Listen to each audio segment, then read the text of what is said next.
안녕하세요. 만나서 반갑습니다. 인사는 우리가 일상 속에서 너무 자주 하는 것이라서 익숙해진 나머지 그냥 형식이고 지나가는 것이고 소홀하고 가볍게 하기가 쉽습니다. 그러나 찬찬히 생각해보면 내가 이 세상에 지금 이렇게 있다는 것처럼 신비로운 일이 없고, 더구나 나 혼자만이 아니라 다른 존재를 내가 대할 수 있다는 것, 그 존재와 교감할 수 있다는 것, 서로 통할 수 있고 친분을 쌓고 서로 사랑하고 나누고 하나가 될 수 있다는 것, 이것보다 더 큰 기적은 없어 보입니다. 따라서 우리가 누군가를 만난다는 일, 그래서 정말 마음 저 밑바닥에서 올라오는 그런 감회를 가지고 서로 마주 대하고 바라보고 웃고 인사하고 말을 주고받을 수 있다는 것, 이것처럼 너무나 작은 일 같고 당연한 것 같지만 참으로 크고 본질적이고 깊은 의미를 가진 그런 일도 없지 않나 싶습니다.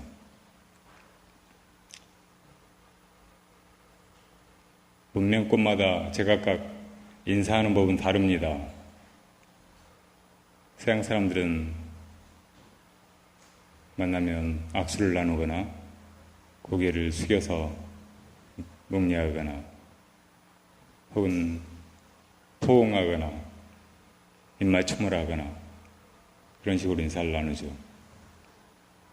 우리 전통적인 예법에 의하면 어른을 만났을 때 무릎을 꿇고 머리를 조아려서 인사를 합니다.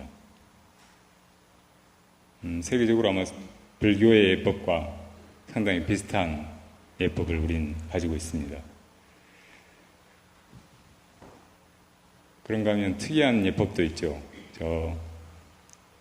부시맨이라는 영화를 보시면 그 주인공 여자가 부시맨을 만났는데 부시맨이 반가워하면서 와서 오른손을 가슴에다 갑자기 댑니다. 그걸 보고 깜짝 놀라서 주춤하는데, 그 부시맨들로서는 그것이 내 가슴으로 상대방의 심장 박동을 느끼는 일입니다.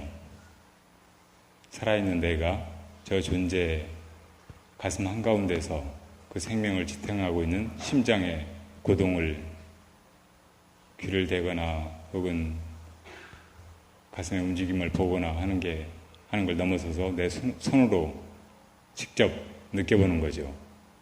그럼 대단히 신성한 그런 의식일 수 있습니다. 그러나 그것을 이해하지 못할 때는 당혹스럽고 심지어는 무례한 그런 침범으로 여길 수도 있겠죠.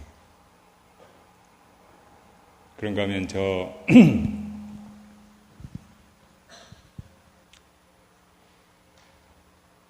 티베트 사람들은 어린 지기를 만나면 서로 어깨를 감싸 안고 이마를 맞댑니다. 몸의 다른 부분은 접촉하지 않고 이마, 머리를 서로 맞댑니다. 그 의식은 아마도 우리의 가슴은 늘 중심에서 서로 통하고 서로 사랑을 느끼고 하지만 머리는 늘 생각하고 분별하고 함으로써 상대방과 내가 다르다고 여기고 자칫하면 갈라서고 갈등을 빚고 대립하고 하기 쉽기 때문에 서로 만나서 머리를 맞댐으로써 그런 분별과 대립을 이제 쉰다 하는 그런 의미를 가지는 것 같습니다. 제가 어린 아이와 그런 방식으로 인사를 해보니까 정말 이상하게 마음이 편안해지고 그러면서도 기쁨이 차오르는 것을 느꼈었습니다.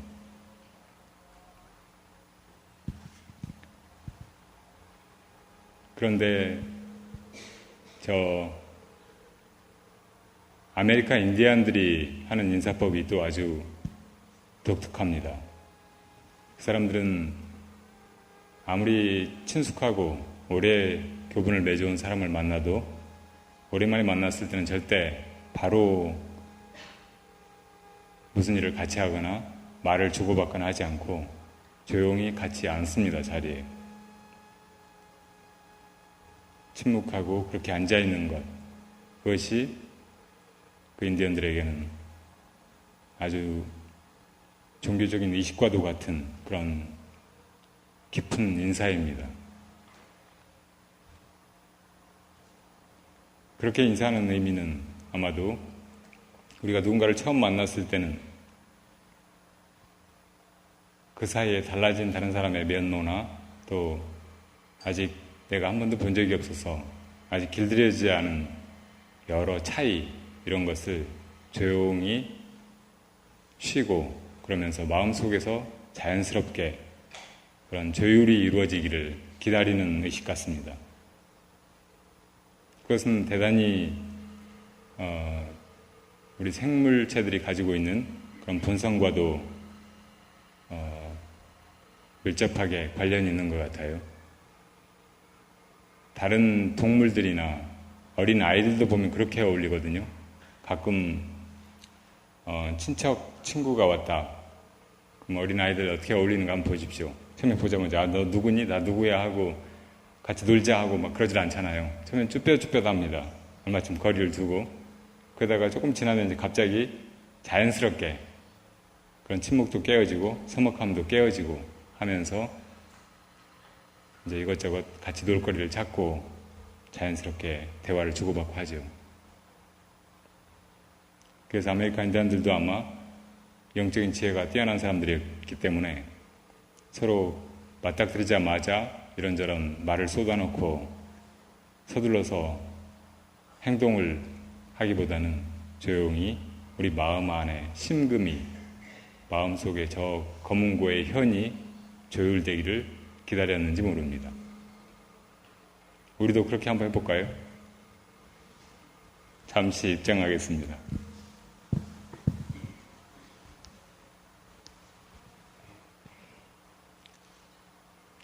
어느 날 비구들이 나무 그늘 아래 앉아서 이야기를 하고 있었는데 부처님께서 걸어오셨습니다.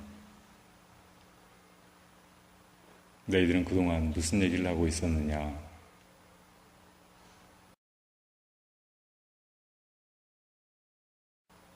저번에 부처님께서 설하신 법에 대해서 서로 묻고 대답하고 얘기를 나누고 있었습니다. 선제라 응당히 저 세간의 복잡함과 허망한 인연들을 떠나온 출가자들은 마땅히 우리를 이 생사의 괴로움에서 건져줄 법에 대하여 이야기를 하거나 그런 이야기를 할 때가 아니면 침묵해야 하느니라 하셨습니다. 수련대 같은 데 들어가서 묵언을 2, 3일이라도 해보면 하나같이 그동안 내가 얼마나 많은 말들을, 쓸데없는 말들을, 안 하는 것이 훨씬 좋은 말들을 해왔던가 하고 느끼게 됩니다. 그 허망한 말들 가운데는 진실하지 않은 말도 있고 남에게 마음에 상처를 남기는 말들도 있고 그저 내 안에 복잡함이나 어려움을 함부로 드러내서 주위 사람들까지 그런 마음의 어두움에 물들게 하는 그런 말들도 많습니다.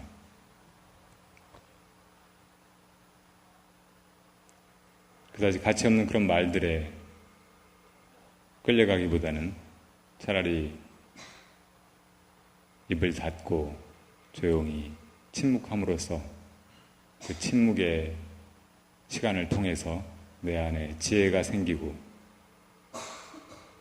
또 일어났던 것들이 다 가라앉아서 평화로움이 생기고 또 그 고요한 데서 자비로운 마음이 자연스럽게 생겨나기를 기다려서 주의 이웃들을 따뜻하게 돌보고 하는 것이 진정으로 불법을 믿고 열반을 향해서 나아가는 존재라면 해야 될 일이라는 것입니다. 진리는 말로 표현되지 않으면 중생에게 전해지지 못하고 중생들의 마음을 일깨워서 지혜를 바라게 하고 또 신심을 내서 그 길을 닦아나가게 하지 못하고 그래서 깨달음을 통하여 우리가 이 생사고에서 해탈하게 해주지를 못합니다. 결국 진리라는 것도 진리 그 자체가 말은 아니지만 말을 통해서 세상에 드러나고 우리에게 가르쳐져야 우리가 그것을 통해서 저 부처님과 같이 되어가는 것입니다. 그렇기 때문에 말의 효용은 참으로 인정하지 않을 수 없지만 그 말이 자칫 지혜에 의해서 통제되지 않으면 우리를 오히려 괴로움과 도탄에 몰고 갈 수 있습니다. 그래서 늘 우리의 신구의 삼업을 청정하게 지켜나가는 것이 불자의 일이지만 그 가운데서도 말을 잘 다스리는 것, 해야 될 말과 해서는 안 될 말을 잘 가리는 것, 법에 관한 말인가 아닌가 가려서 법다우면 얘기해야 될 때는 분명히 잘 얘기하고 그렇지 않을 때는 입을 닫아 침묵하고 하는 것이 꼭 필요한 일일 것입니다. 어른 스님의 저술 중에 말과 침묵이라는 책이 있습니다.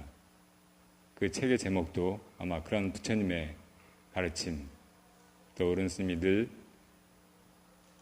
단순하고 조촐한 그런 삶을 살아오시면서 불가피할 때는 다른 이웃들에게 삶의 지혜를 나눠주고자 저술 활동을 하시고 말씀을 하시고 해오셨던 것을 단적으로 표현해주는 것이 아닌가 생각됩니다. 유마경이라는 경전이 있는데 그 경전도 보면은 이 세상의 모든 것들이 다 둘로 나뉘어져서 벌어져 가고 대립되고 문제를 야기하고 우리에게 고통을 끼치고 있음을 보여주고 그래서 그런 고통을 지향해서 결국은 평화와 행복으로 나가는 길은 하나로 돌아가는 일, 둘이 아님을 깨달아서 마음이 자유로워지고 행복해지는 길을 보여주고 있는 것입니다. 유마경의 법문이 다 불의 법문이라고 말해주고 있죠. 불의. 그래서 승과 속이 둘이 아니고 또 계행을 지키는 것과 지키지 않는 것이 둘이 아니고 말을 하는 것과 하지 않는 것이 둘이 아니고 온갖 것들이 다 둘이 아니라는 것을 설하고 나서 마지막에는 어떤 장면이 나옵니까? 돌아가면서 다 저 위대한 수행자들이 한마디씩 하고 난 뒤에 유마거사에게 법문을 청하자 유마거사는 조용히 입을 닫고 아무 말도 하지 않습니다. 그 우레와 같은 침묵, 천둥과 같은 침묵, 이것이 사실은 있는 그대로의 진리를 여실하게 드러내는 일입니다.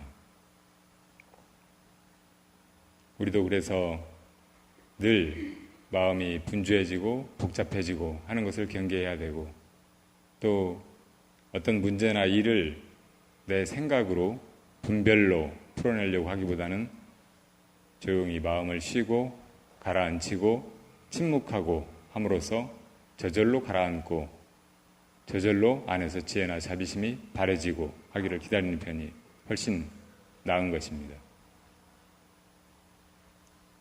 여러분들은 다 잘 침묵하고 계시는데 저 혼자 떠들고 있네요. 그러고 보니까. 다 제 허물은 모르고 다른 사람 허물은 보기가 쉬워서 함부로 얘기하고 그러기 마련이죠. 이상하게도 스님들은 침묵에 더 익숙해야 되고 또 말도 늘 점잖고 편안하게 또 법답게 해야 되고 할 텐데 저는 그렇지 못한 경우도 많습니다. 심지어는 어떤 스님들이 하는 말은 세 가지밖에 없다고. 첫 번째는 자기 자랑, 두 번째는 남 비방하는 거, 그리고 세 번째는 거짓말. 스님들이 하는 말은 다 그 세 가지 중에 한 가지래요. 지금 제가 하는 말도 그 세 가지 중에 하나인지 모르겠습니다. 이 토요법담이 부처님이 말씀하신 그런 말과 침묵이 잘 조화되는, 또 우리가 불법을 말을 통해서 배워나가는 것과 내 마음 안으로 돌아가서 마음이 저절로 맑아지고 고요해지는 것, 그것이 다 이루어지는 그런 자리가 되기를 기대합니다. 제가 계속해서 떠들기보다는 가끔은 말을 저도 쉬고 침묵하고 싶습니다. 우리가 다른 사람하고 아주 자연스럽고 편안하게 어울릴 때는 말 못지않게 침묵도 그 사이에서 중요한 역할을 한다는 것을 느낄 수 있습니다. 너무 시끄럽고 소란스럽게 할 말 안 할 말 함부로 떠드는 것보다는 어떤 때 조용히 같이 침묵하고 그 침묵의 사이로 가끔 같은 것을 바라보기도 하고 또 같은 느낌을 나누기도 하고 하는 것이 훨씬 깊이 있는 그런 만남을 이룹니다. 전화로 어떤 사람과 통화할 때는 가끔 답답한 생각이 들 때도 있습니다. 왜냐하면 전화를 할 때는 반드시 전화 요금을 생각해야 되고, 그러니까 수화기를 든 이상 뭔가 말이 오고 가야만 그 시간이 낭비되지 않은 것 같아서 자꾸 이런저런 말을 갖다 붙여야 되거든요. 상대방이 말하거나 내가 말하거나. 그래서 저는 전화하는 것이 상당히 익숙치 않더라고요. 다른 사람이 말할 때 저도 막 말을 부딪히게 하기도 하고, 어떤 때는 할 말이 떠올라지 않아서 그냥 가만히 있기도 하고.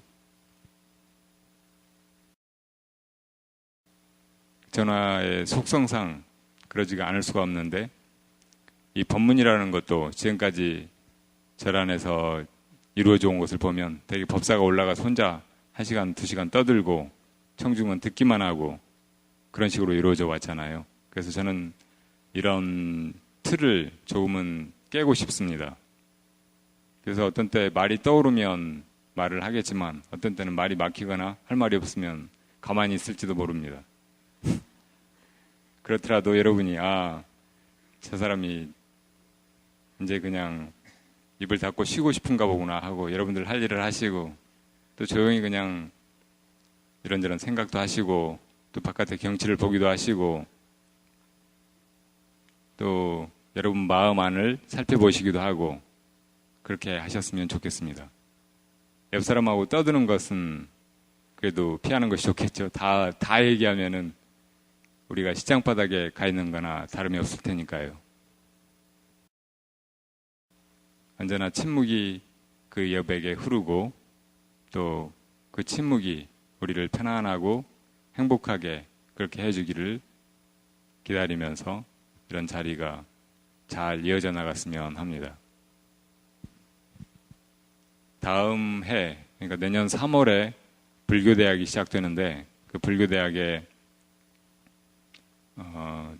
강의가 만만치 않을 거예요. 아주 훌륭한 지도법사 스님들이 지금 다 준비하고 있고 그 법사 스님들이 다 와서 강의를 하기 시작하면 아마 우리나라 다른 어느 절의 불교대학보다 더 알차고 의미 있는 그런 강의로 이어져 갈 것이고 그 강의들을 통해서 불법의 진수에 가닿게 될 것입니다. 근데 그 전에 이런 기초교리 강좌가 없으면 또 불교 전체를 짧은 시간 안에 한 번에 조망하는 그런 시간이 없습니다. 자칫하면은 기초 없이 너무 어려운 강의를 따라가지 못해서 좌절할 수도 있고, 또 전체를 보지 못하고 작은 것들을 쫓아가다가 큰 그림을 얻지 못할 수도 있고, 나무만 보고 숲은 보지 못한다 하는 말 있잖아요. 그렇게 될 수 있기 때문에 제가 지금부터 길면 내년 2월까지 이 토요법담을 이끌어가려고 하는 것입니다. 저는 지금까지 한 20년 넘게 중노릇을 해왔는데 이렇게 많은 사람 앞에서 그 이야기를 해본 것도 처음이고, 또 이렇게 도심 한복판에 자리에 와서 지내본 것도 처음이고, 또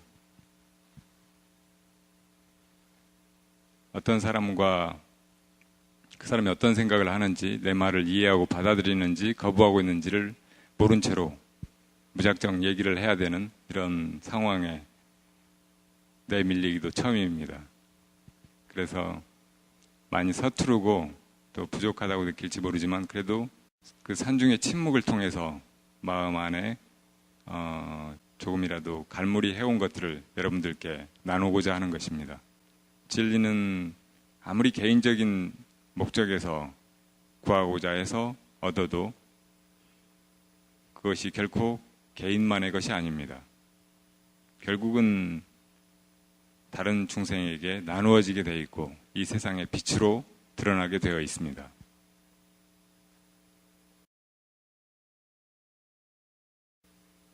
빗물이 흘러내리듯이 우리 마음 안에 그 영적인 높이도 사람마다 달라서 항상 그런 영적인 에너지는 높은 데서 낮은 곳으로 흐르게 되어 있습니다. 그래서 영혼이 낮고 미천하고, 그래서 생사에 속박되어 있어서 괴로움을 당하는 중생들은 그렇지 않은 맑은 영혼을 보면 자기도 모르게 이끌리고 귀의하는 마음이 생깁니다. 여러분들은 아마 옛날 스님들이 산중에서 정진하고 있으면 동물들이 와서 옆에 머무르기도 하고, 뭐 예를 들면 새가 와서 무릎 위에 앉아서 놀기도 하고, 호랑이가 옆에서 쉬기도 하고 그런다는 얘기를 많이 들어보셨을 것입니다. 저도 그런 경험을 해본 적이 몇 번 있었습니다. 아이들도 쉽게 그런 걸 느끼죠. 제가 아이를 좋아해서 그렇게 착각하는지는 모르겠습니다만, 예전에 출가하기 전에도 제가 스스로를 수행자라고 생각하고 얼마 동안 지냈었는데, 그때 그 허름한 아파트에 방 하나를 빌려서 지냈는데, 그 아파트 뒤에 산이 있었고 동산이 있었고, 거기 올라가면은 좌선하기도 좋고 또 가끔 이제 운동도 할 수 있고, 그래서 거기서 지내다 보니까 놀이터에 있는 아이들이 어느 때 저를 발견하고 하나씩 둘씩 접근해서 나중에는 그 아이들이 온통 저를 숭배하고 여자아이들은 서로 질투하면서 저를 차지하려고 하고 하는 지경에 이런 적이 있었습니다. 아무 때나 와서 밤 12시, 새벽 몇 시 와서 배를 누르고 나 보자고 선물 줄 거 있다고 찾아오는 바람에 주인 아주머니가 골머리를 앓기도 하고, 제가 떠나던 날은 아파트 안이 온통 울음바다가 돼서 짐 실은 트럭이 출발하지를 못하고 그런 적이 있었는데, 그런데 이상하게 아이들이 쉽게 다른 사람이 나를 좋아하는지 싫어하는지, 나에게 좋은 마음을 품고 있는지 그렇지 않은지를 알아보는 것 같더라고요. 동물들처럼. 언젠가 한 번은 제가 다른 스님 두 분하고 어떤 신도집에 공양을 하러 간 적이 있었어요. 근데 그 신도의 따님이 미국에서 갓 낳아서 한 2, 3년 기른 아이를 데리고 왔더라고요. 근데 한국말을 전혀 못하는 그 아이가 우리를 보고 쭈뼛쭈뼛 저쪽으로 물러가는 거예요. 뒷걸음질 하면서. 그러니까 그 엄마가, 야, 가지 말고 이리 와, 누구야? 이분들 좋은 분들이야 하고 부르더라고요. 그리고 이분들 누구 같아? 어떤 분 같아? 그러니까 애가 눈을 이렇게 뜨고 보면서 God.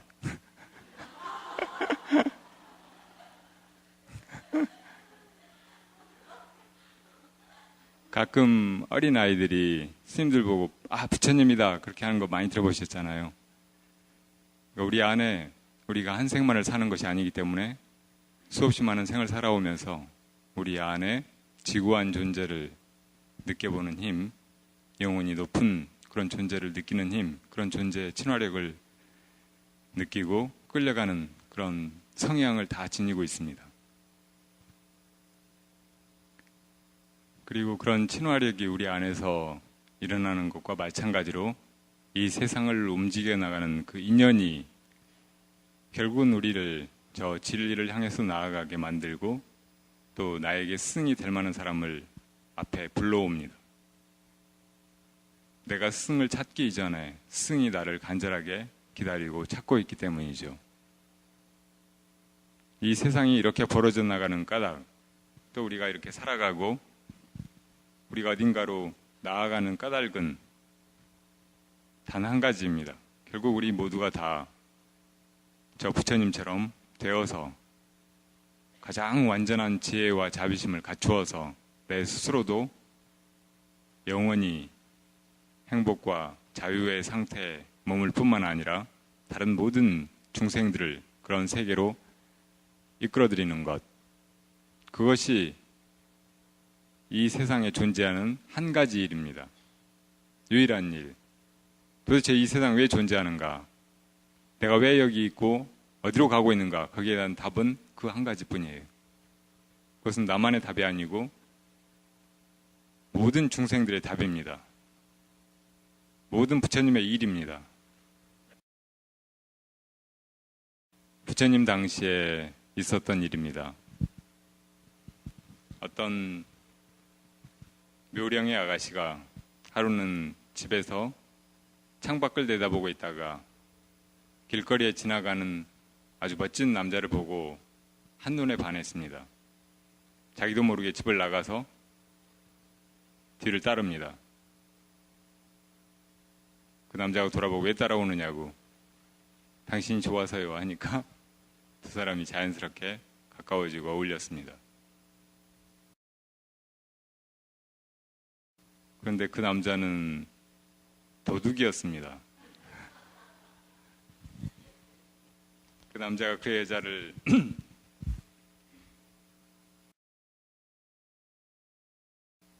보고 말도 하고 같이 어울린 이유는 그 여자가 좋아서가 아니고 그 여자 몸에 목걸이, 팔찌, 반지 이런 거 주렁주렁 달려 있어서였어요. 사람이 어떤 한 가지에 강박증을 갖기 시작하면 다른 것을 잘 보지 못하게 됩니다. 이 도둑은 그 여자의 미모라든지 선량하고 맑아 보이는 마음씨라든지 이런 거 하나도 관심이 없었고 오직 뭘 훔칠 생각뿐이었어요. 근데 여자는 그 속을 모르고 그 남자를 데리고 부모님께 인사시키고 얼마나 잘나고 괜찮아 보이는 남자냐고, 나 이 남자하고 결혼할 거라고 합니다. 그래서 둘이 결혼을 했어요. 근데 결혼해서 며칠 지나지 않은 사이에 이 남자가 하나씩 다 훔쳐갔어요. 근데 나중에 보니까 목걸이만 남은 거예요. 근데 이 목걸이를 풀려고 하는데 도둑은 이상하게 강탈은 또 안 하고 그냥 몰래 훔치는 거예요. 도둑하고 강도의 차이가 그런 거잖아요. 도둑은 몰래 훔치고 강도는 폭력적으로 어떤 방법을 써서라도 그냥 뺏고, 자려고만 하면 도둑이 와서 슬그머니 훔치려고 하고, 매번 그렇게 이제 실패하니까 그 도둑이 머리를 씁니다. 오늘 저 오랜만에 숲속으로 가자고, 가서 거기서 좀 편안하게 놀자고. 여자는 좋아라 하면서 따라갔죠. 숲속에서 놀다가 지치니까 그 남자가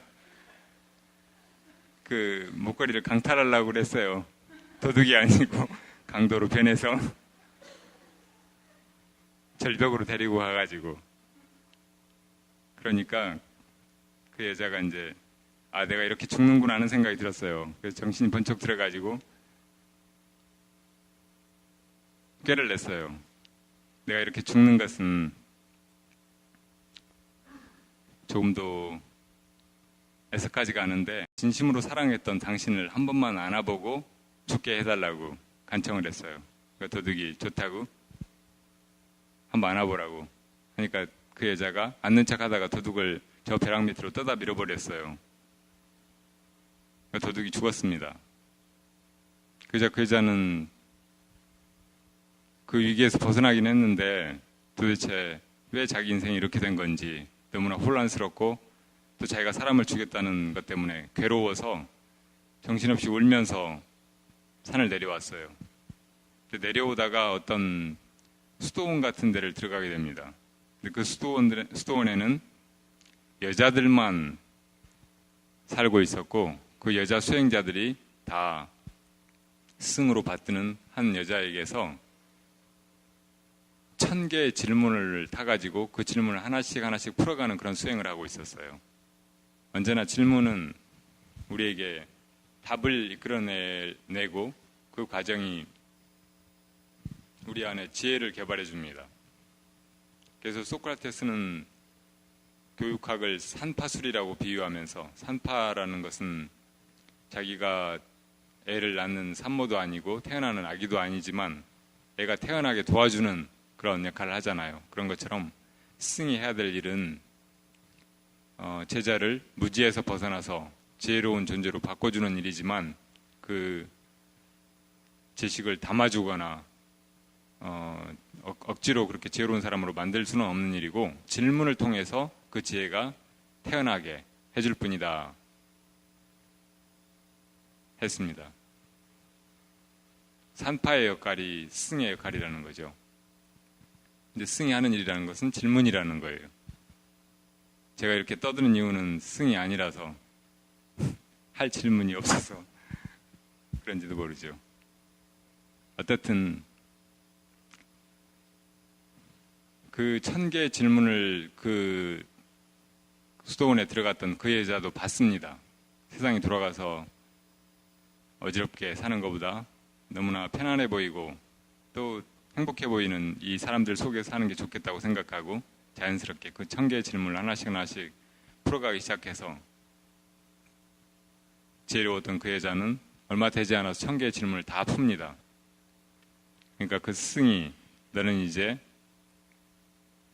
나하고 똑같은 그런 지혜의 경지에 이르렀다. 그러니 그만 하산해라. 내려가서 너보다 지혜로운 사람이 있으면 더 배우고 너보다 어리석은 사람을 만나거든 가르쳐 주어라 하고 내려보냅니다. 그래서 이 여자가 이제 산길을 내려왔어요. 근데 내려오다가 나무 밑에서 선정에 들어있는 어떤 분을 만났어요. 그분이 누구냐? 사리불존자였습니다. 그렇게 선정에 들어있는 모습이 그 위대한 침묵에 들어있는 그분의 모습이 너무나 기품 있고 맑아 보여서 거기를 떠나지 못하고 기다렸어요. 아주 한참을 기다려서 그분이 깨어나옵니다. 그리고 그대는 왜 여기 있는가 하고 물으니까 그동안 벌어졌던 일을 소상히 말씀을 드렸어요. 그러니까 사리불존자가 그러면 그대가 배웠다는 그 1000개의 질문을 나한테 해볼 수 있겠는가 그래요. 그래서 하나씩 하나씩 물었습니다. 그런데 그 1000개의 질문에 이 지혜로워진 여자가 생각했던 것보다 훨씬 더 명백하고 뛰어난 답을 다 하시는 거예요. 그래서 이렇게 지혜로운 분이 세상에 있을 수 있는가 하고 참으로 감탄하고 발밑에 엎드려서 절했습니다. 저를 가르쳐 주십시오. 그렇게 청하니까 사리불존자가 좋다. 그러면 너는 나에게 1000개의 질문을 했는데 나는 너에게 한 가지 질문만 하겠다. 예, 여쭤 주십시오. 내가 하나를 묻겠다고 했는데, 그래. 하나는 무엇이냐?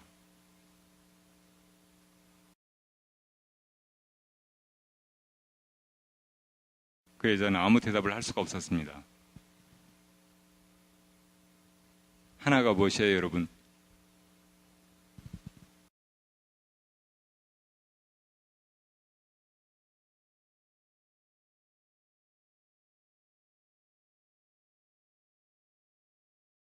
잠시 쉬었다가 하죠. 자유롭게 나가서 나무 밑에 앉아 계시기도 하고, 벌도 보시고, 세수도 하시고, 그리고 다시 모이세요.